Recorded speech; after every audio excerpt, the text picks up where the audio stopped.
Welcome to your Get That Nugget for GCSE English Literature.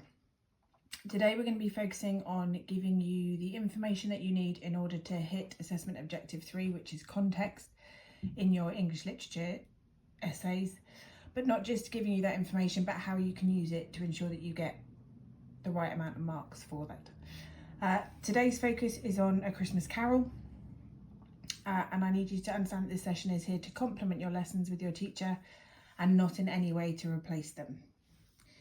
So, Christmas Carol was obviously written and set during Victorian era. The Victorian era saw a big increase in industry in London, specifically around factories, and the Industrial Revolution created a massive class divide within London specifically. So you had thousands and thousands of people coming from the countryside to the city with the promise of work, with the promise of money. And ultimately what you then saw was a series of factories that were paying incredibly low wages. And in order to support those factories, you had slums springing up all around London because everyone needed somewhere to live. What you therefore get in London is a complete contrast between the areas where the rich, the factory owners live, and where the workers live.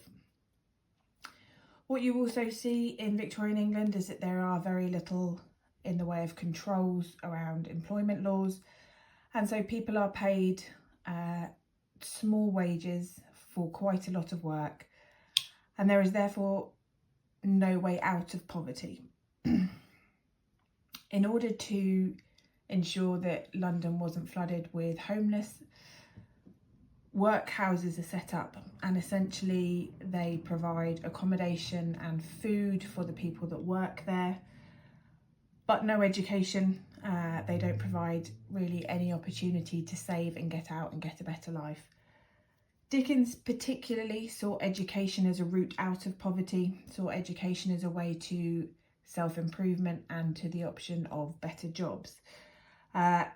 In coordination with some other people, he was involved in the Ragged Schools, which were schools to educate either the homeless or the children in workhouses. Dickens, throughout his novels, makes a point about society, makes a point about social responsibility, specifically around how we should treat those around us. And he very much saw that looking after people made you Christian. He very much saw Christianity as a positive thing and something that should look after people and create goodwill towards people. So what you have here is an image of the slums. So increase in population equals cheap, substandard, cramped living conditions. The factories create jobs but low wages. And Charles Dickens himself had been a part of this. His family were not particularly well off. His father was sent to a debtor's prison, and from the age of 12, Dickens didn't receive any schooling. He was sent out to work for the family and earn money for the family. Now, what we tend to see in Victorian England is quite a harsh legal system, and that legal system particularly punishing the poor, the vulnerable, the unemployed, and enforcing quite harsh rules on them. One of Dickens's first jobs was as a court reporter, and he was therefore able to see how the system didn't work and how harsh the system was for children. Specifically, he felt that children shouldn't be subject to the same legal system as adults, because at this point we have children as young as 10, 11 in prison alongside grown men for stealing a loaf of bread.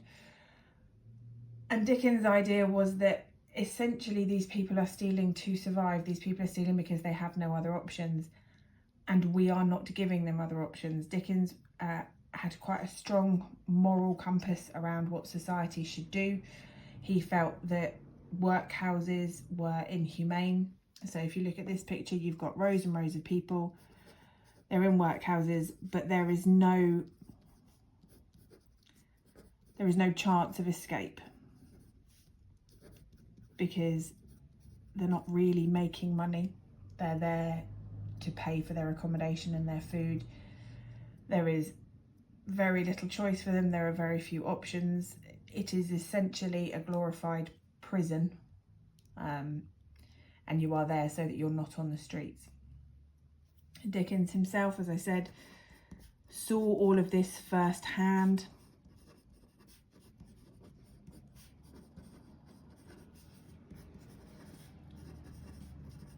He saw the cruelty of society, essentially.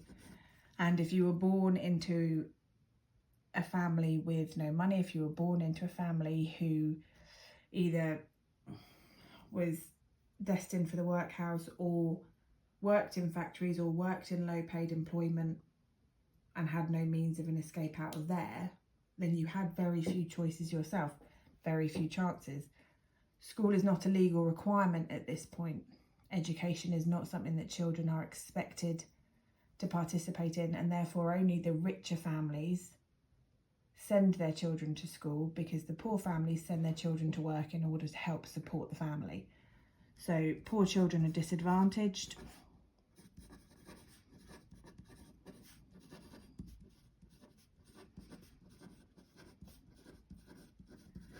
And Dickens sees it as a never-ending cycle, this idea that you can never get out of poverty because you can never educate yourself, and therefore you can never get a better job.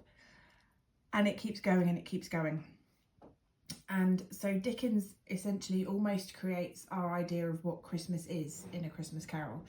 His idea of goodwill toward men, his idea of that Christian belief that we should look after one another and that we should be kind to one another. That idea of families gathering together and celebrating at Christmas, and that idea of charity at Christmas can essentially be traced back to A Christmas Carol. And so whilst Charles Dickens obviously did not invent Christmas, the ideas that we associate with Christmas are very closely linked to what's in this novel. So goodwill to all is a Christian ideology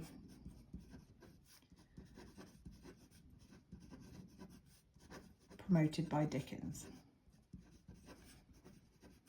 The church at this point was not necessarily known for its kindness, was not necessarily known for its charity, whereas Dickens' belief that the church should be kind, that to be a good Christian means to be a kind human, is what comes through in the novel and what comes through in lots of Dickens' novels.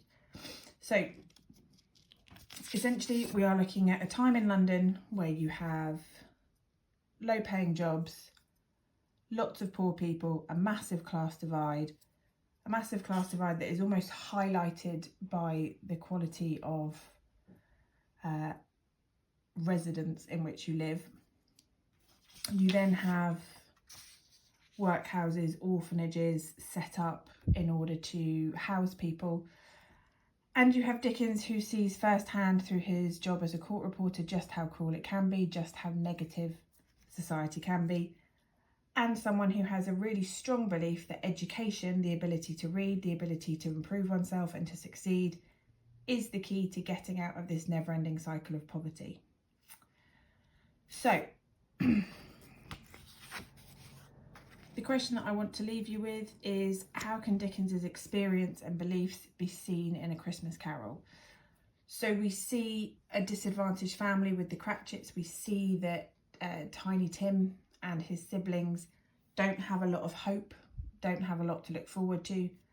This mirrors Dickens' own childhood, with his father going to debtor's prison and school being taken away from Dickens. We then have this idea of goodwill to all men and being kind and charitable, and we see this through the change in Scrooge in Stave 5.